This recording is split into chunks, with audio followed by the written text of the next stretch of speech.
Oh man, it was a fantastic experience. I got offered to come in and do some extra work, and got picked to do a dark elevation match, and hopefully, I think I killed it. I mean, it Yeah, seems like the you world killed it. the world liked it. So who knows what's to come? But I had a great time. The locker room was amazing. It was like no other that I've ever experienced before. It was really cool and chill, laid back, not like what you would expect out of a television company, because you always hear those rumors about like people in WWE always running around, and the writers always changing things, and Vince likes this and Vince don't like that. You gotta take a shit.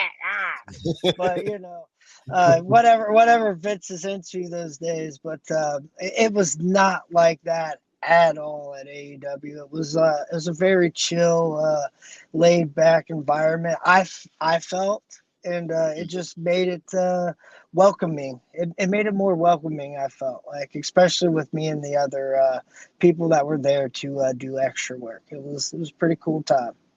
Well, Was that's there any? awesome. Did they That's like? awesome. Was there any feedback after the match? Like, was there any indication that they were interested in progressing further with you with something? No, I don't know. It seemed like people were pretty happy with it, but you know how wrestling is. You never know, and it's you never Yeah. know.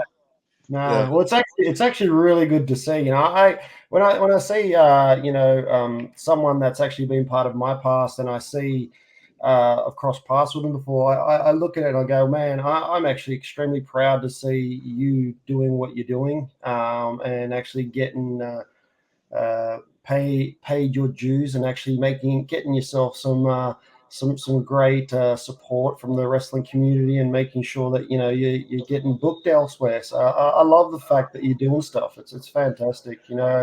Seeing you and a lot of others, it really does make me proud. So yeah, I love what you're doing. So just keep it up. Keep up what you're doing, man. You're doing I fantastic. I appreciate that, and especially, I mean, because we shared a ring together and all that. Like I remember our days at HWA, Cincinnati, Ohio. Oh, 20. What was that? Like 15 years, 16. Like Yeah, I've been wrestling for 20. So like exactly it right. was. I think it was around what, 15, 16 years ago.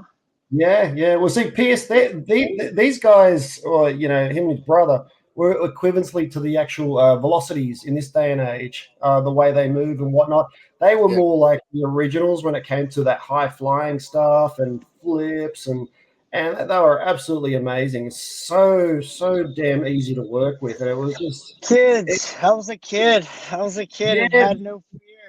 Exactly, and that's what it was. You guys had all the tools, and you guys were fearless. And it's like, man, you guys just had weapons after weapon, and move after move. And it's like, wow, how do you keep up with that? And that was back then. So I can imagine what you're doing now.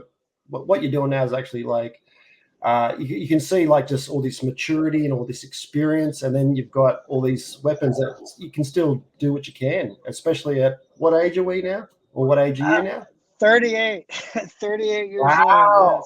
still Wow. Wow, rocking and that's rolling. Still young. Luckily, knock on wood, I haven't had any injuries. Haven't injured anybody. So that I actually really take that pride into that. Like in a world of professional wrestling where people get injured all the time. I've been very, very lucky to not to injure somebody and not to get seriously injured. I mean, I've been busted up here and there. I probably should have had shoulder surgery, but